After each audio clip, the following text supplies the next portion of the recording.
وہ زبان جس کو سب کل کی کنجی کہیں، اس کی نافذ حکومت پہ لاکھوں سلام،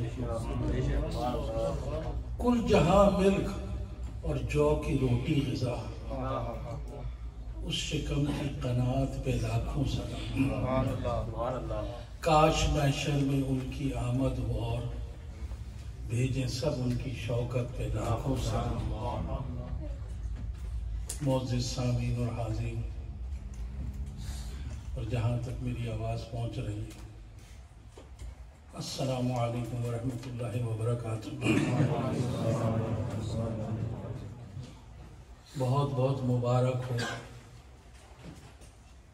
مسجد کے تمام ممبران کو جنہوں نے اس خوبصورت محفل کا انعقاد کیا، اور الحمدللہ جو میں نے دیکھا یہاں ماشاءاللہ سے، لیکن تھوڑے اور زیادہ سے کام نہیں چلتا، تھوڑے ہوں اور مضبوط ہوں۔ 313 ہزاروں کے اوپر بھاری ہو جاتے ہیں۔ الحمدللہ آپ لوگ جو اتنی دیر بیٹھے ہیں، کسی کو دور جانا ہے، آدھے سے زیادہ لوگ جو ہمارے مرید آئے وہ بریڈ فورٹ سے آئے ہیں، بیڈ فورٹ سے آئے ہیں، اور اقبال کدھر سے آئے؟ بولٹن سے آئے ہیں، بہت دور دور سے اس محفل کے اندر یہ لوگ آئے ہیں، بڑی دور سے۔ اللہ تعالیٰ ہمارا اور آپ کا یہاں بیٹھنا اپنی بارگاہ میں شرف قبولیت عطا فرمائے۔ میں بھی بہت اختصار کے ساتھ اپنی حاضری پیش کروں گا، کیونکہ آپ نے دیکھا کہ اللہ کا شکر ہے کہ جو ہم صرف یہی نہیں ہے کہ جی پیروں کا کام لوگ سمجھتے ہیں، ہاں جی کوئی ہار پھول پہن کے بیٹھ گئے، صرف نذرانے لے لیے، حلوہ کھا لیا، پیروں کا کام یہ ہے۔ پیروں کا کام یہ ہے، یہ ہمارے مرید کی آپ نے ابھی اسپیچ سنی ہے، ہم لوگ رات دن صرف اس کام کے اندر ہیں۔ ہمارے چاروں بیٹے آپ کے سامنے، ایسا نہیں ہے کہ جی میں یہاں پہ آ کے تقریر کر رہا ہوں، باقی میرے بیٹے کو پتہ ہی نہیں وہ کدھر گئے ہوئے۔ ساری اولادیں جوان ہیں، آپ کے سامنے بیٹھے ہیں، یہ عثمان، احمد علی، حمزہ علی، طاہر علی، اور الحمدللہ اپنی دینی اور دنیاوی تعلیم ان کی جاری ہے۔ میں یہ نہیں کہہ سکتا مکمل، انہوں نے ڈگریاں کر لی ہیں، لیکن تعلیم دو لوگ، میں معافی چاہتا ہوں، میری طبیعت تھوڑی سی ایسی، کوئی معذرت چاہتا ہوں میری اگر آواز آپ تک صحیح نہیں پہنچ رہی۔ دو لوگ ہیں جب تک کہ ان کے اوپر قبر کی مٹی نہ آئے وہ بس نہیں کرتے۔ کہ کون؟ کہ ایک دولت جمع کرنے والے اور دوسرے علم حاصل کرنے والے۔ تو خوش نصیب ہے وہ ماں باپ جو اپنے بچوں کو دینی تعلیم دلاتے ہیں۔ جو عالم ہوتا ہے اس کے لیے یہ ہے کہ اگر وہ قبرستان سے گزر جائے تو 1 ہفتے کے لیے وہاں سے عذاب ہٹا دیا جاتا ہے۔ وہ تو عالم کی بات ہے۔ اللہ تعالیٰ کی شان اور میرے نبی کریم صلی اللہ علیہ وسلم کے نالین پاک کا صدقہ کہ جو بچہ ابھی تعلیم جس نے شروع کری ہے اس کے لیے بھی حکم ہے کہ اگر وہ قبرستان سے گزر جائے اللہ تعالیٰ اس کی وجہ سے قبرستان سے عذاب ہٹا دیتا۔ الحمدللہ آپ لوگ یہاں بیٹھے ہیں، آپ لوگوں نے اتنی دیر سنا، اور میں اسپیشلی یہ میرے بیٹے سید عثمان علی قادری، ہم لوگوں نے ایک طرح ہر طرح مینیو سیٹ کیا جاتا ہے نا، ہم نے بھی اس لیے کہ دیکھیں لچھے دار تقریریں، چیخ پکار بڑی، دیکھیں ابھی اس لیے عثمان نے نعت شریف پڑھی، اس کو ایکسپلین کیا۔ بہتر ہے کہ ایک آیت جو سمجھ کے پڑھی جائے گی اس کا اجر و ثواب ریوارڈز کچھ اور ہے۔ ہم لوگ کوشش یہ کرتے ہیں کہ لوگوں کو ایجوکیٹ کریں۔ ایک تو یہ کہ میں زبان کی چاشنی کے لیے اردو زبان میں اسپیچ کرتا ہوں. وہ کیوں؟ اور میں اپنے بچوں سے، جوانوں سے بھی یہ بات کہوں گا، دیکھیں ہمارے بچے بھی یہاں کے بون ہیں، لیکن جب وہ اعلیٰ حضرت کا کلام پڑھ رہے ہوتے ہیں تو لگتا ہے کہ بھئی یہ انگلش جانتے ہوں گے. اگر آپ چاہتے ہو کہ دین حاصل کریں تو اعلیٰ حضرت 80 علومز کے اوپر اپنی دسترس رکھ سکتے تھے. اگر آپ اردو پڑھنا لکھنا نہیں جانیں گے تو پھر اعلیٰ حضرت کو آپ ڈسکور نہیں کر سکتے. اگر آپ پرشین زبان، فارسی زبان نہیں جانتے تو شیخ عبد القادر جیلانی رضی اللہ تعالیٰ عنہ کی تعلیمات پر عمل نہیں کر سکتے. ہر زبان کا اپنا ایک مزہ ہوتا ہے، اور زیادہ تر ہماری کتب دینی عربی کے اندر اور فارسی کے اندر. میں اس لیے آپ لوگوں سے کہتا ہوں کہ ساری چیزیں دیکھیں نا، بات یہ کہ اتنی اچھی انگریزی بولی کہ انگریز بھی حیران رہ جاتا ہے کتنی اچھی انگلش بولی. تو پھر کیوں نہیں وہ زبان بولی جائے؟ نبی کریم صلی اللہ علیہ وسلم فرماتے ہیں کہ میری زبان عربی، جنتیوں کی زبان عربی. اور پوچھا کہ بھئی یہ کیسے ممکن ہے کہ کوئی عجم میں پیدا ہوا ہے، کوئی انگلینڈ میں پیدا ہوا ہے، کوئی امریکہ میں پیدا ہوا، تو مرنے کے بعد تو اس سے عربی کے اندر کوشچن آنسر ہوں گے. من ربوں کا، من دینوں کا، سب کو پتا ہے. تو اگر عربی میں ہو رہا ہے تو پھر عربی تو سیکھی نہیں، کیا ہوگا؟ یہ ہے آقا کے نعرہ پاک کا صدقہ کہ مرنے کے بعد ہر شخص کی زبان ہی عربی ہو جائے. نعرہ تکبیر، نعرہ رسالت، خدمت حق اہل سنت، محفل میلاد مصطفیٰ. میلاد صرف یہی نہیں ہے کہ آقا کریم صلی اللہ علیہ وسلم کی آمد بیان کر کے، ان کی پیدائش بیان کر کے، جیسے ناز شریف. میں کچھ ہٹ کے پھر میں اپنا 10 منٹ اور دوں گا آپ لوگوں سے. میں نہیں چاہتا کہ آپ لوگ دیکھیں، عبادت وہی اچھی جس کے اندر بیزاری نہ ہے. حکم ہے ہمارے یہاں، ہمارے وظائف بڑے لمبے ہوتے ہیں. ہمارے شیوخ نے اور ہمارے شیخ سیدنا طاہر علاء الدین القادری الگیلانی، میرے شیخ نے رضی اللہ تعالیٰ، وہ جو بہت اچھی طریقے سے اپنے مریدوں کی انہوں نے تعلیم کری ہے. اس وقت اس صدی میں بلا مبالغہ 10 کروڑ ان کے مرید ہیں جو اس صدی میں کسی شیخ کے مرید نہیں ہے. سیدنا طاہر علاء الدین الگیلانی رضی اللہ اپنے وقت کے غوث. اور میں اس لیے یہ بات کہتا ہوں اور زور دے کے اپنے شیخ کا تعارف کراتا ہوں کہ وہ کسی تعارف کے محتاج نہیں ہیں. تمام علماء اور مشائخ ان کو جانتے ہیں. کمال یہ بات ہے شیخ کے لیے کہ لوگ کہتے ہیں کہ شیخ مرشد کیوں بنایا جائے، تو میں اس کو ایکسپلین بھی کر دوں گا، انگلش میں بھی کر دیں گے کہ تصفیہ قلب، تزکیہ نفس اور معرفت ربانی کے علم کے لیے شیخ کو بنایا جاتا ہے. اور مرشد کب ڈھونڈنا چاہیے کہ یہ ماسٹرز ہیں، انہوں نے ماسٹر کیا عربی کے اندر لیڈس یونیورسٹی، جامعہ ازہر سے کوالیفائیڈ ہیں، اور خاندان میں شیخ بھی ہیں، لوگ بھی ہیں الحمدللہ. جب اس لیول پہ پہنچ جاتے ہیں تو پھر شیخ کی تلاش کی جاتی ہے، پھر آ کے مرید ہوتے ہیں. لوگ آتے ہیں 2-4 دن اللہ اللہ کرا، ذرا ضرب ماری لا الہ الا اللہ، اور کہنا بھائی پیر صاحب بیکار ہیں، کچھ نہیں ملتا. دنیا میں کوئی پیر فیض نہیں دیتا، فیض لیا جاتا ہے. اب میں تھوڑے سے اپنی اس بات کے اوپر آ گیا. دیکھیں عشق سیکھا کس سے؟ اب یہ ہے بلال، عشق سیکھا کس سے؟ صحابہ کرام سے. اگر کوئی کہتا ہے نا کہ عشق، تو پھر صحابہ اکرام جیسا عشق نہیں دیکھا. کہ 17 سے 18 نمازیں سیدنا ابو بکر صدیق رضی اللہ تعالیٰ نے پڑھائی ہیں حضور کی ظاہری حیات میں، اور صحابہ اکرام نے ان کے پیچھے نماز پڑھی۔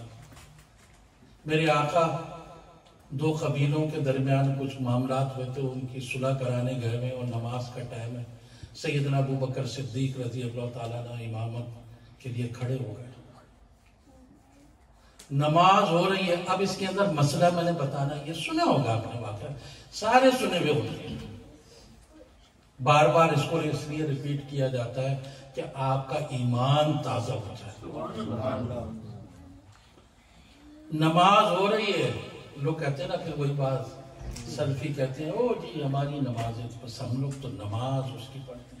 میں نے پچھلی بار بھی آپ کو ایک بات بتائی تھی کہ جب آپ سے کوئی یہ کہے کہ بھی صرف ڈائریکٹ مانگا کرو، صرف ڈائریکٹ ہے، سب کچھ ڈائریکٹ ہے، تو میں نے آپ کو ایک بات بتائی تھی کہ کسی مفتی سلفی سے پوچھیں، کسی عالم سے پوچھیں کہ قرآن حکیم میں کہیں ابلیس نے یہ بات کہی ہے کہ اللہ میں تجھے نہیں مانتا، اگر کوئی یہ بتا دے گا تو پھر سارا کھیل خراب ہو جائے گا۔ کوئی یہ دنیا کا کوئی عالم بتا دے قرآن کے اندر لکھا ہو کہ اللہ میں تجھے نہیں مانتا، ابلیس کہتا ہے میں مانتا ہی تجھے ہوں، اور وہ ابلیس ہے۔ کیا سمجھے اس بات کو، اس پوائنٹ کو؟ وہ کہتا ہے کہ میں مانتا ہی تجھے ہوں، اور وہ کیا ہے؟ ابلیس۔ پتہ چلا کہ ماننا میرے اللہ کے رسول کو ہے، جو اللہ کے رسول کا انکار کرتا ہے وہ توحید کا انکار کرتا ہے۔ اللہ اکبر، نعرہ تکبیر، نعرہ رسالت، رحمت و شان مصطفیٰ، محفل میلاد مصطفیٰ۔ سرکار تشریف لا رہے ہیں، ادھر نماز پڑھ رہے ہیں صحابہ اکرام، تو آہٹ محسوس ہوئی تو صحابہ اکرام نے دیکھا کہ آنکھوں کے کناروں سے دیکھا کہ سرکار تشریف لائے، تو جگہ نماز کے دوران نماز میں صفوں کے اندر جگہ پیدا کرنا شروع کر دیا، اور صحابہ اکرام ایسے تالی بجا کر بتلا رہے ہیں کہ سرکار آ گئے ہیں، سرکار تشریف لائے، اور صحابہ اکرام نے سمجھ لیا کہ سرکار آ رہا ہے، اس لیے صحابہ اکرام نماز کی حالت میں جب پہلی صف تک پہنچے اور ابو بکر صدیق رضی اللہ تعالیٰ نے نماز پڑھا رہے ہیں اور صحابہ اکرام، تو اس وقت ان کو خیال آئے ہوگا کہ یہ کیا ہے کہ کبھی نماز کے اندر اس طرح تو نہیں ہوا۔ انہوں نے بھی آنکھوں کے کناروں سے دیکھا تو آقا کریم صلی اللہ علیہ وسلم موجود ہیں۔ ابو بکر صدیق رضی اللہ تعالیٰ نے انہی قدموں سے واپس ہو رہے ہیں، آقا نے منع بھی فرمایا لیکن وہ پھر بھی پیچھے ہو گئے، آقا امام ہو گئے، وہ مقتدی ہو گئے۔ جب نماز ختم ہوئی آقا نے فرمایا ابو بکر میں نے تمہیں منع کیا تھا، پھر تم کیوں پیچھے ہٹے؟ کہ اللہ کا شکر ہے کہ اس نے مجھے مصلی رسول کے اوپر کھڑے ہونے کی توفیق عطا فرمائی، لیکن ابو قحافہ کے بیٹے کی یہ کیا مجال تھی کہ مصطفیٰ کریم پیچھے کھڑے اور میں آگے کھڑے ہو کے نماز پڑھوں۔ یہ ادب، یہ محبت، یہ چاشنی صرف صحابہ اکرام کے پاس ہے۔ صحابہ اکرام دیکھیں، آپ نے بڑی مشہور زمانہ کہ مومنین پہ اللہ تعالیٰ نے احسان فرمایا، اذا بعث فیہم رسول من انفسہم، کہ تم میں سے ایک نبی کو مابعوث کیا، کون سے؟ یتلو علیہم آیاتہم یزکیہم ویعلم الکتاب والحکمہ، کہ وہ لوگوں کے نفسوں کو پاک کرتے ہیں، کتاب و حکمت کی تعلیم دیتے ہیں۔ اس سے قبل تم کیا تھے؟ سری گمراہی کے اندر پہنچے ہوئے تھے۔ یہ میرے نبی کا کمال ہے۔ اب ایک آخری بات، تاکہ تھکا نہیں جاتا میں اچھی باتیں کر کے، اور میں نے اس لیے کہا ہے میرا دل چاہ رہا ہے کچھ اعلیٰ حضرت کے شعر سناؤ، میرا دل چاہ رہا ہے کچھ علامہ اقبال کے شعر سناؤ۔ تبرکاً ایک دو چیزیں میں آپ کو سنا دیتا ہوں کہ جہاں بھی نبی کریم، دیکھیں کچھ 73 کے قریب 73 نبی کریم صلی اللہ علیہ وسلم کی ظاہری حیات میں جنگیں ہوئی ہیں، اور تقریباً کوئی 22 کے قریب 22 کے قریب وہ تھی جس میں خود سرکار دو عالم صلی اللہ علیہ وسلم تشریف فرما تھی۔ اب مزے کی بات یہ ہے کہ جس جگہ بھی حضور جنگ جیتتے ظاہر ہے تو 3 دن تک وہاں قیام فرماتے تھے۔ اب اس کے اندر یہ بڑی بہادری کا کام ہے، 3 days وہیں پہ رکتے تھے۔ کیوں؟ کہ بھائی تم لوگوں میں دم خام ہے تو پھر آ جانا، ہم تو بیٹھے ہیں۔ اللہ کے رسول کے غلام کسی سے ڈرتے نہیں ہے، یہ حضور نے بتلانا کہ ہم بیٹھے ہیں، اگر تم میں دم خم ہے واپس آ جاؤ۔ عصر کا ٹائم ہے، سرکار نماز پڑھا رہے ہیں، بس میں نے اس میں مسئلہ بھی بتا دینا ہے اور میں نے اپنی بات ختم کر دی۔ استبسما فی صلاتی، سرکار عصر کی نماز پڑھا رہے ہیں اور اس میں مسکرا رہے ہیں۔ قلنا رائنا، صحابی کہتے ہیں ہم سب نے دیکھا۔ تو بھائی حکم ہے کہ جب تم نماز پڑھو تو سجدے کی طرف دیکھو۔ یہ بڑے توجہ سے سنو آپ لوگ، نماز پڑھو تو کہاں دیکھو؟ سجدے کی طرف دیکھو۔ وہ صحابہ کرام ہیں تو سجدے کی طرف دیکھنا چاہیے، اور صحابی فرماتے ہیں ہم سب نے دیکھا کہ آپ نماز میں مسکرا رہے ہیں۔ یہ کیسی نماز ہے کہ وہ تو سجدہ گاہ کی طرف دیکھ نہیں رہے ہیں، وہ تو کعبے کے کعبے کو دیکھ رہے ہیں۔ صحابہ اکرام سجدے کی جگہ نہیں دیکھتے، وہ کیا کرتے تھے؟ نماز میں بھی سرکار کی زیارت فرماتے کہ آپ نماز میں مسکرا رہے تھے۔ تو آقا میرے فرماتے ہیں دیکھیں، یہ اگر مزے لے لے کے سنیں گے، مزے لے لے کے پڑھیں گے دین، دیکھیں میں نے ہمیشہ بتایا کہ آپ کسی میوزیکل کنسرٹ کے اندر جائیں تو جو گٹار بجانے والا ہے وہ بڑا جھوم جھوم کے گٹار بجا رہا ہے، ٹھیک ہے نا، کی بورڈ بجا رہا ہے، وہ انجوائے کر رہے ہیں۔ یہ کیسے ممکن ہے کہ غلام بیٹھے ہوں آقا کی اور آقا کی بات چل رہی ہو اور اس کے اندر بوریت آ جائے؟ ممکن ہی نہیں۔ جیسے نعت خواں کہتے ہیں وہ جس کے دل میں یہ بات ہوگی وہ نعرہ لگائے، ارے رسول کی محفل میں شیطان آتا ہی نہیں، کیسے آ سکتا ہے؟ یہاں جتنے لوگ موجود ہیں، پھر وہی اگر مولوی حضرات ہو تو فتویٰ نہ لگا دینا، لیکن میں گارنٹی کے ساتھ ایک بات بتا دوں، آپ میلاد مصطفیٰ کے لیے آئے، اللہ گواہ ہے، اللہ کے گھر میں بیٹھا ہوں، اللہ کے رسول سن رہے ہیں، سیدنا غوث اعظم رضی اللہ تعالیٰ عنہ سن رہے ہیں، ملائکہ لکھ رہے ہیں، اللہ کی عزت کی قسم ہے آپ لوگوں نے جو اہتمام کیا ہے، یہاں جتنے لوگ بیٹھے ہیں اللہ تعالیٰ نے ان کی بخشش فرما دی۔ اب اسی بات پہ نعرہ ہو جائے، میں نے اتنی بڑی خوشی نعرہ تکبیر، نعرہ رسالت، علماء حق اہل سنت، محفل میلاد مصطفیٰ۔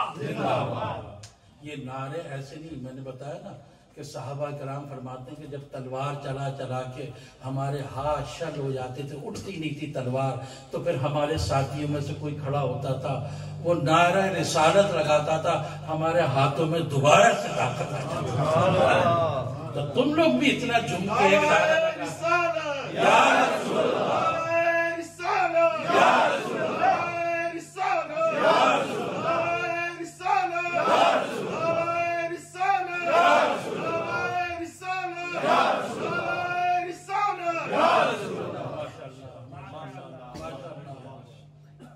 آقا نے فرمایا کہ مرہ بھی میکائیل ہو، کہ جب میں نماز پڑھا رہا تھا تو میکائیل آ رہے تھے، وہ میرے دوستوں کی مدد کر کے آ رہے تھے بدر سے۔ کیا مدد؟ کس کی مدد کر کے آ رہے تھے؟ صحابہ کی۔ کہہ رہے میں نے میکائیل کو دیکھا جب وہ گزرے، تو جب وہ پاس سے گزرے تو اثر الغبار ان کے پروں کے اوپر گرد مٹی بھی پڑی ہوئی تھی بدر کی، کہ میں نے دیکھا کہ ان کے پروں کے اوپر مٹی بھی ہے، وہ گزر رہے ہیں، اور گزرتے ہوئے وہ آگے چلے گئے، اور جب میں نماز پڑھا رہا تھا وہ آ کے کھڑے ہو گئے، فضحک علیہ، انہوں نے کہا کہ آقا اب مجھے اجازت ہے جانے کی؟ کیا اب مجھے اجازت ہے جانے کی؟ تو سرکار فرماتے ہیں کہ میں مسکرا دیا انہیں دیکھ کے، اس لیے نماز میں سرکار مسکرا دیتے ہیں۔ جو یہ نام وہ کلیوں کا تبسم بھی نہ ہو، چمن دہر میں بلبل کا ترنم بھی نہ ہو، یہ نہ ہو تو میں بھی نہ ہو، ہم بھی نہ ہو، بزم توحید بھی دنیا میں نہ ہو، تم بھی نہ ہو، خیمہ افلاک کا استادہ اسی نام سے ہے، نبض ہستی تپش آمادہ اسی نام سے ہے۔ دیکھیں اللہ، جب مزہ اس وقت آئے گا آپ لوگوں کو کہ جب ان چیزوں کو، اردو کو آپ سیکھ لیں گے تو پھر شعروں کا مزہ آ جاتا ہے۔ وہ کہتے ہیں کہ چین کے شہر مراکش کے بیابانوں میں اور پوشیدہ ہے مسلمان کے ایمانوں میں۔ یہ وہ نام ہے جس کے لیے علامہ اقبال کہتے ہیں کہ کی محمد سے وفا تو نے تو ہم تیرے ہیں، یہ جہاں چیز ہے کیا لوح و قلم تیرے ہیں۔ انشاءاللہ زندگی باقی رہی، طبیعت میں کچھ ایسی اور یہ سلام آج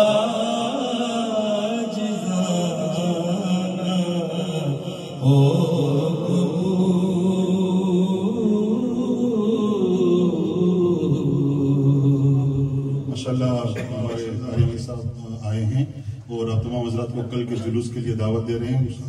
شاندار 35واں جلوس ٹاؤنزن روڈ مسجد سے کل نکلے گا انشاءاللہ، ظہر 1 بجے سے لے کے تقریباً عصر تک، اس میں ضرور شامل ہوئیں اور ثواب یادگاریں حاصل کریں۔ جزاک اللہ۔ اللهم صل على سيدنا محمد وعلى آله وصحبه وازواجه وآل بيته وتابعين وتابعين بإحسان إلى يوم الدين آمين. اللهم إنا نستعين بك ونتوكل عليك ولا إله إلا أنت لا بسواك. اللهم إني أسألك بأن لك الحمد لا إله إلا أنت يا حنان يا منان يا بديع السماوات والأرض يا ذا الجلال والإكرام يا حي يا قيوم لا إله إلا أنت سبحانك إني كنت من الظالمين. ومن أن علينا والسخاء والعافية والبركة والمغفرة والرحمة يا أرحم الراحمين. اللهم عفو عنا وبارك بنا ورحمنا واغفر لنا وارزقنا وعلى طاعتك عنا وعلى غيرك لا تكلنا. اللهم يا قاضي الحاجات مجيب الدعوات يا دافع البليات يا حل المشكلات. ربنا آتنا في الدنيا حسنة وفي الآخرة حسنة وقنا عذاب النار وقنا عذاب القبر وقنا عذاب القرد وقنا عذاب المرض وقنا عذاب الميزان. يا حي يا قيوم برحمتك استغيث. ربنا آتنا من لدنك رحمة وهيئ لنا من أمرنا رشدا. اللهم انصر الإسلام والمسلمين وعلي كلمة الحق والدين واخذل الكفر واليهود عن عهدك ملحدين والمردودين والمرتدين والظالمين. اللہ پاک اس محفل کو اپنی بارگاہ میں شفع قبولیت عطا فرما. اللہ پاک اس کے صدقے سے ہمارے کبیرہ اور صغیرہ گناہوں کو معاف فرما. ہر آفات بلیات سے، جادو ٹونے، شری جنات سے، نظر بد سے، گستاخوں بےدبوں کے شر سے محفوظ فرما. ہم سب کو نبی کریم صلی اللہ علیہ وسلم کے در کی حاضری نصیب فرما. سیدنا غوث اعظم رضی اللہ تعالیٰ نے کے در کی حاضری نصیب فرما. اہل سنت والجماعت کے جتنے علماء مشائخ ہیں ان کی جان میں، مال میں، عمل میں برکت عطا فرما. یہ جو لوگ یہاں موجود ہیں اللہ پاک اس محفل کو ختم ہونے سے پہلے ان کی حاجات کو غیب سے پورا فرما. اللہ پاک جن کی اولادیں نافرمان ہیں انہیں فرما بردار بنا. اللہ پاک جو گھروں کے اندر بہنوں بیٹیاں بیٹھی ہیں ان کے لیے غیب سے رشتوں کا سبب بنا. جو اپنے گھروں کی ہو چکی ان کو آباد فرما. اللہ پاک یہ اس محفل کے انعقاد کے اندر جن لوگوں نے حصہ لیا ان کے جان میں، مال میں، عمل میں برکت عطا فرما. جو لوگ بیمار ہیں انہیں اللہ تعالیٰ صحت کاملہ شفا عطا فرما. جن لوگوں نے دعاؤں کے لیے کہا ہے اللہ تعالیٰ قبولیت کا درجہ عطا فرما. اللہ پاک جن کے اوپر قرض ہے ان کے قرضوں کو ادا فرما. اللہ پاک جو قید میں انہیں رہائی دلا. اللہ پاک فلسطین کو آزادی نصیب فرما. شام اور عراق کے مسلمانوں پر خاص فضل و کرم کا سایہ فرما. کشمیر کے مسلمانوں پر خاص فضل و کرم کا سایہ فرما. ہندوستان کے مسلمانوں پر خاص فضل و کرم کا سایہ فرما. اللہ پاک جہاں جہاں مسلمان پریشان آ رہے ان کی پریشانی کو دور فرما. اسلام کا بول بالا فرما. اسلام کے دشمنوں کو ذلیل و خوار فرما. اللہ پاک نبی کریم صلی اللہ علیہ وآلہ وسلم کے اسوہ حسنہ پہ عمل کرنے کی توفیق عطا، قرآن حکیم پڑھنے، حفظ کرنے، عمل کرنے کی توفیق عطا۔ جتنے لوگ یہاں موجود ہیں محبت کے ساتھ بیٹھے ہیں، اللہ پاک ان کے پچھلے گناہوں کو معاف فرما دے، ان کے درجات کو بلندی عطا، جن کے والدین زندہ ہیں ان کی خدمت کر کے جنت میں داخل ہونے کی توفیق عطا، جن کے والدین اس دنیا سے رخصت ہو چکے ہیں ان کی مغفرت فرما۔ اللہ پاک ہم سب کو ایک کر دے، جو دلوں کے اندر بغض، حسد، کینہ ہے اسے دور فرما دے، علماء اکرام کی عزت کرنے کی توفیق عطا، اولیاء اکرام کے راستے پہ چلنے کی توفیق عطا، بجائے نبی محمد صلی اللہ علیہ وصحبہ وازواجہ ونبیہ اجمعین، وبجاہ مالک العظمت متصرفین شیخ کل و سلطان الاولیاء غوث ثقلین ابا محمد محی الدین سید شیخ عبد القادر جیلانی رضی اللہ تعالیٰ عنہ، وبالکافیۃ الاولیاء والصالحین وننزل من القرآن ما هو شفاء ورحمة للمؤمنین برحمتہ